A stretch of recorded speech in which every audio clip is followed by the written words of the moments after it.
Hello everyone, this is GamerDudeK here, and today I'll be explaining how my portal gun contraption works. So, let's go ahead and load it right up. So, if you've seen my last video, you know that I have a functioning portal gun. It's a little laggy because I just started the world, sorry.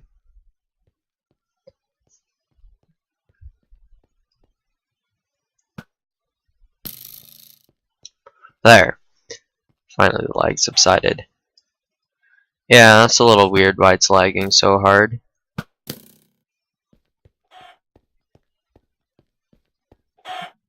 But, whatever. Okay, sorry, that's acting really weird. But that doesn't matter. I'm just here to explain how this works. But check out my last video where things go a little better. Okay, so first of all, I have the fastest clock in the game running, and basically it sets this area full of stone and then redstone blocks. So it's basically updating 20 times a second, which I believe is how fast the game ticks. It's however fast the game ticks, essentially. Is how fast it runs. So, what I have here, this whole section, is dedicated just to testing if I'm holding the blue portal gun or the orange portal gun. So basically it retracts when I'm holding the one that's for it, and it extends when I'm not. So you can see this one's retracted, and I get a blue portal.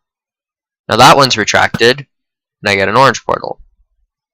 Okay, so basically it's just testing for the items within each individual slot of my inventory. So that means I can move that in here, and it'll still detect it, which is really nice.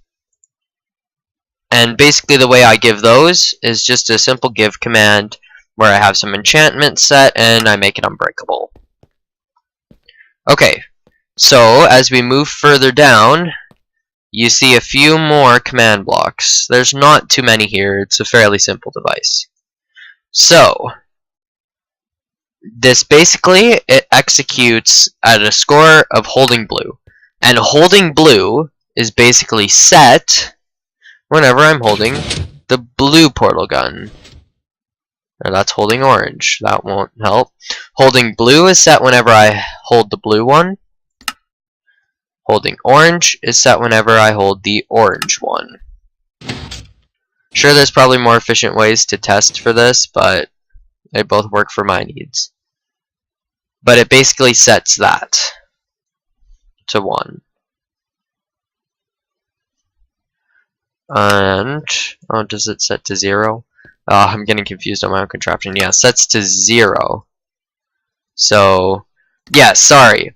These set it to 1. This clears it. So basically, when it's pulled back, I'm not holding it. When it's extended, I am holding it. Sorry, just clarification there. But basically, it executes at whoever has the holding orange or holding blue set to 1. It sets the data of an arrow within 2 blocks radius around me. It names it orange portal projectile. Does the exact same for the blue one. Now here, we are testing for an arrow with the name of orange portal projectile, and in ground set to 1B, which basically means it is in the ground.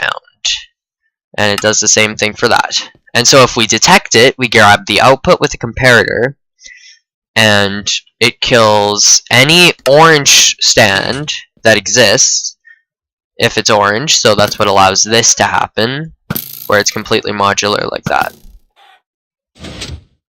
Then, basically wherever that arrow is, we create an armor stand 1 block below it, which is named orange portal and has red sandstone on its head, and we set it to invisible, which is why you see this. You can kind of glitch it if you pull it off like that, a little glitchy.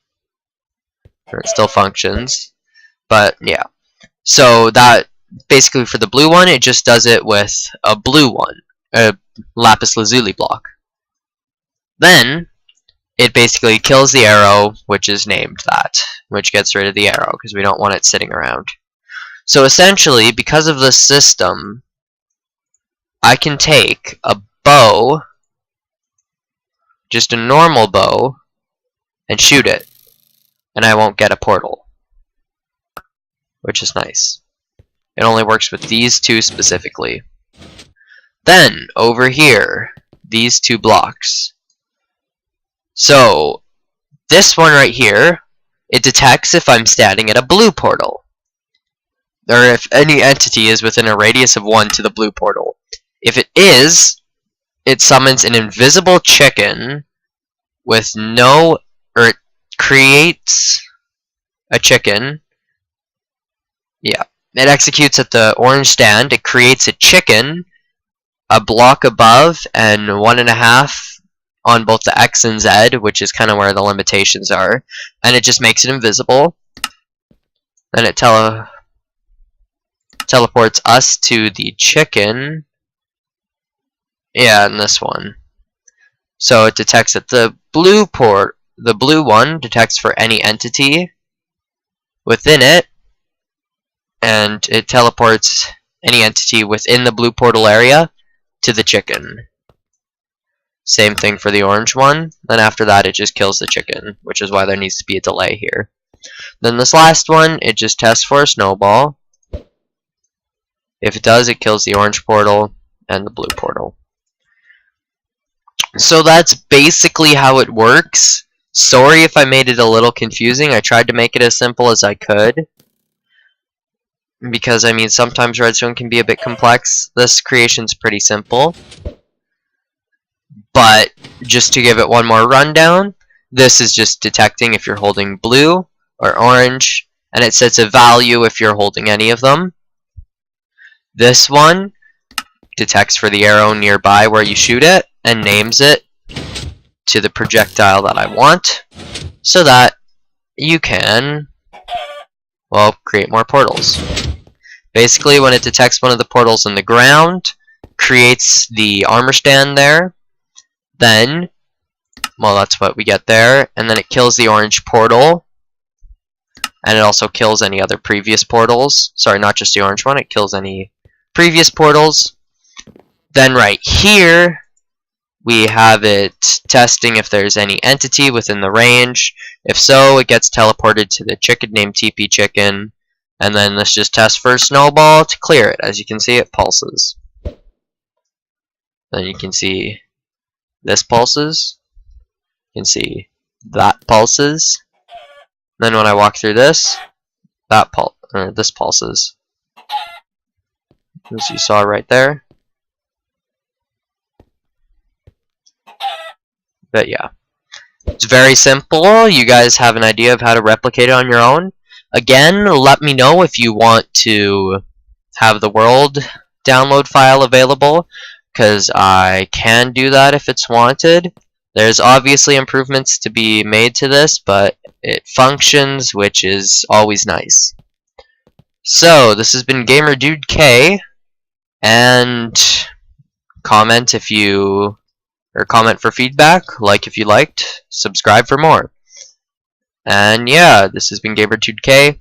Thanks for watching.